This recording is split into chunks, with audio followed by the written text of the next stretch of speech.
Salut, c'est le Jérôme. Comme à chaque saison, on vous propose un petit tour du jardin pour voir l'évolution des cultures et revenir sur ce qui s'y est passé depuis la dernière vidéo.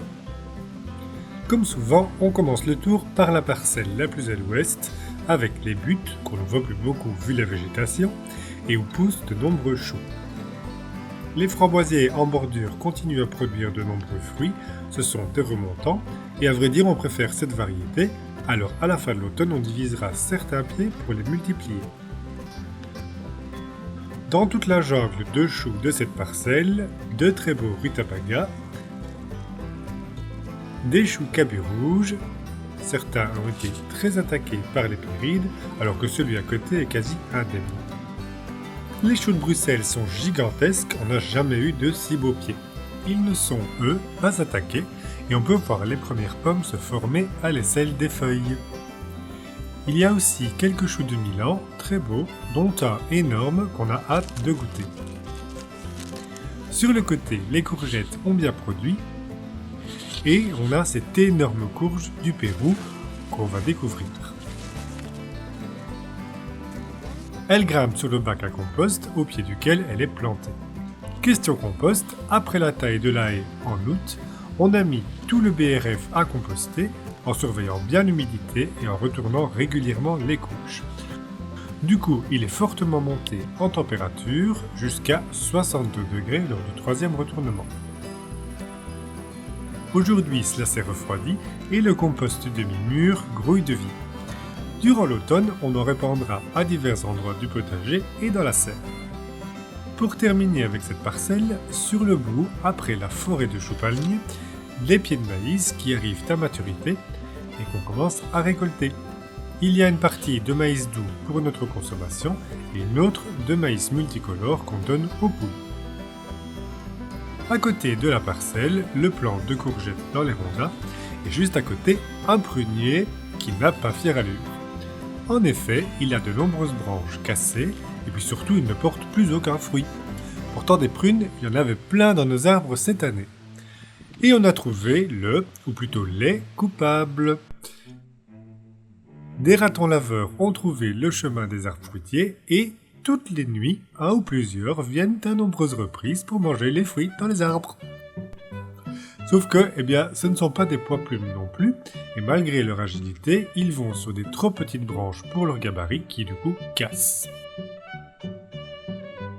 C'est donc un peu dépitant, car non seulement on n'a pas eu une seule prune, ils ont absolument tout pris, mais en plus, pire, ils ont fortement abîmé les arbres en cassant de très nombreuses branches.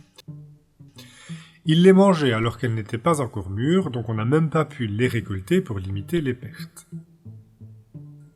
Dans le verger aux tiges, le mirabellier en a fait lui aussi les frais, sans qu'on ne puisse vraiment faire quelque chose. Sur les basses-tiges, on a essayé de mettre un filet, cela a fonctionné un temps, puis ils ont fini par trouver le moyen de l'arracher et de monter par-dessus. Maintenant, le prunier ne ressemble plus à grand-chose, on espère qu'il s'en remettra, et pour l'année prochaine, on essaiera de trouver une solution, en essayant d'éviter l'ammoniac, le piégeage, etc. Juste à côté, une autre parcelle avec des choux de Bruxelles et courges.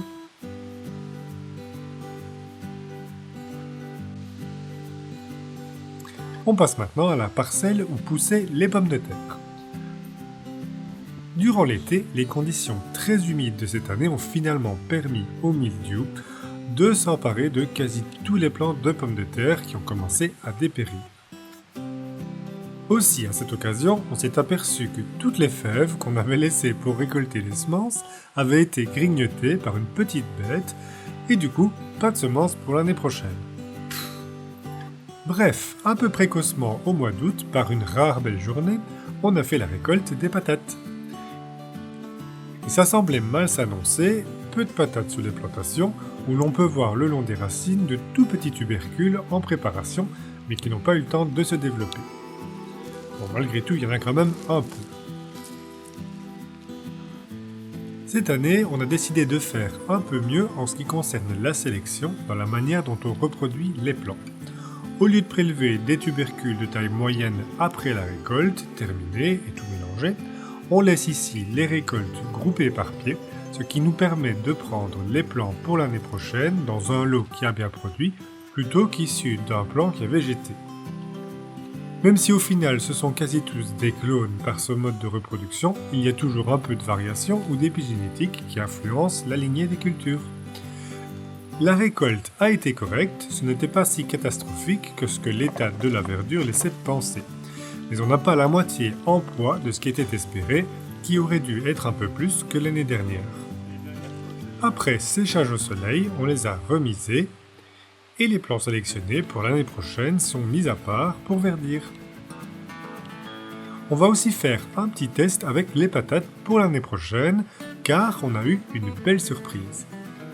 En effet, pour ceux qui se souviennent, on avait eu quelques plants de patates subspontanés dans la parcelle, après avoir oublié un tubercule ou l'autre lors de la récolte l'année passée. Eh bien, il se trouve que ces plants ont été les plus beaux et les plus productifs. Il n'y a pas photo. Certainement un tout petit tubercule vu la taille des patates. Pourtant, il a fort gelé cet hiver. Alors on s'est dit, puisque cela donne de bons résultats, même une année si pourrie, pourquoi ne pas déjà planter nos tubercules pour la saison prochaine? Eh bien c'est ce qu'on a fait. C'est une expérience car ce n'est pas dit que cela en vaut la peine.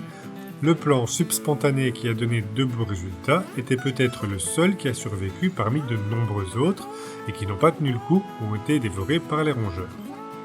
Ici, le fait d'en mettre un nombre connu de variétés connues à des emplacements spécifiques nous permettra de mieux mesurer l'efficacité de la méthode.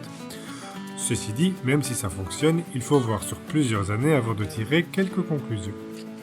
Pour limiter les risques de dégâts dus au gel ou aux ravageurs, on a planté les tubercules assez profondément, ce qui devait être le cas de celui oublié l'année passée. Voilà, on ne met pas tous nos œufs dans le même panier, seul un tiers des plantations de l'année prochaine est déjà en terre, on verra bien ce que ça donne, on ne manquera pas de vous montrer tout cela.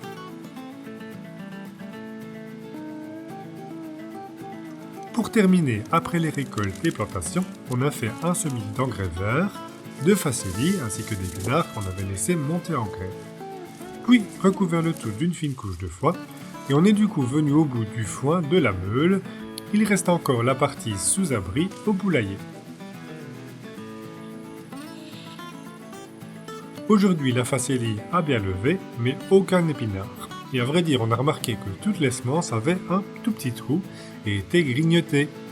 Mauvaise année pour la reproduction des graines. Même les laitues, ça n'a pas bien été. On continue avec la parcelle principale. Avec, après les betteraves, radis noirs ou rouges d'hiver ou encore navets. Puis les épinards, ici aussi ratés, à côté d'une ligne de radis d'été. Les poireaux et carottes qui prennent bien leur place. On a déjà commencé à faire quelques récoltes de tout cela et on est très content des résultats. Derrière l'hortensia, des choux kale de toutes sortes et encore des choux de Bruxelles. Qu'on retrouve encore de l'autre côté, après les bêtes, de nombreux choux palmiers, kale ou frisés, cabus, etc.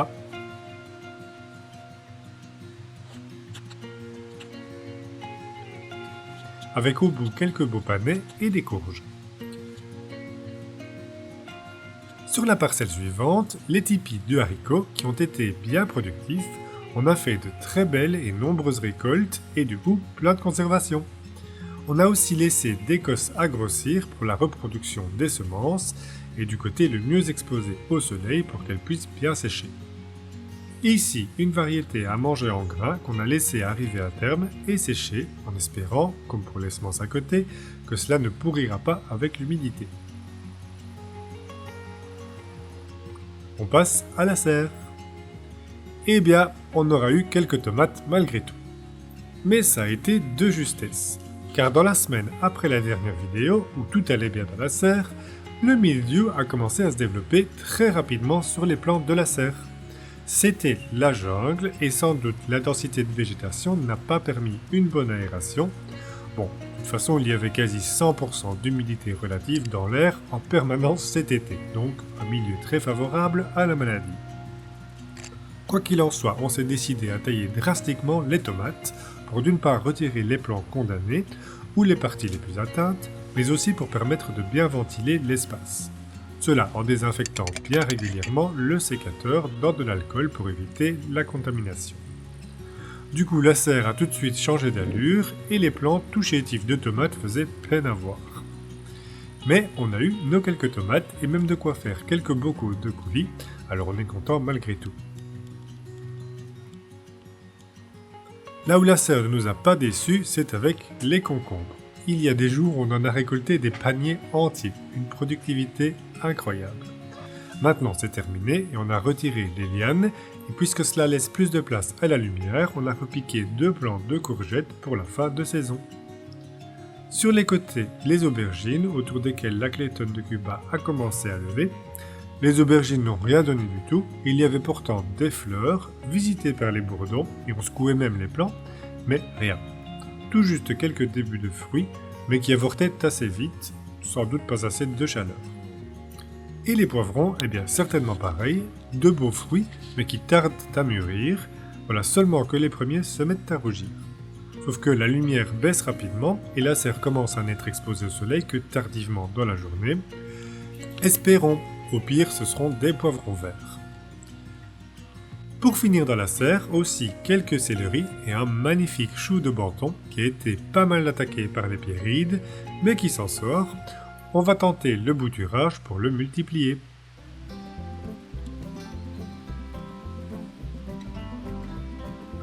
On revient vers la maison avec sur la parcelle d'asperges encore de nombreux choux kale de Russie et des courges coureuses.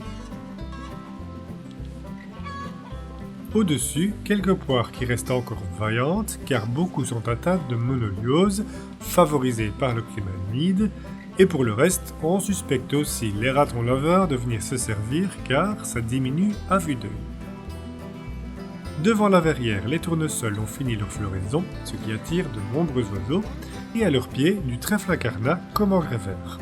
On pensait que la couleur serait plus intense, mais au final, les pollinisateurs semblent apprécier tout de même.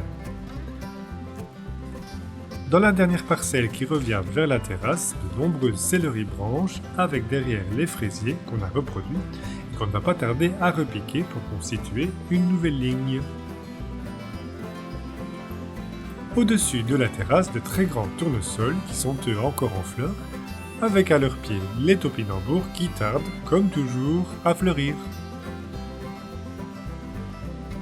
Contrairement à cette très jolie amarante à la couleur si intense et flamboyante. Et voilà pour ce tour du potager en ce tout début de l'automne. Merci d'avoir suivi cette vidéo. On espère qu'elle vous a plu. Passez du temps au jardin, portez-vous bien et à bientôt.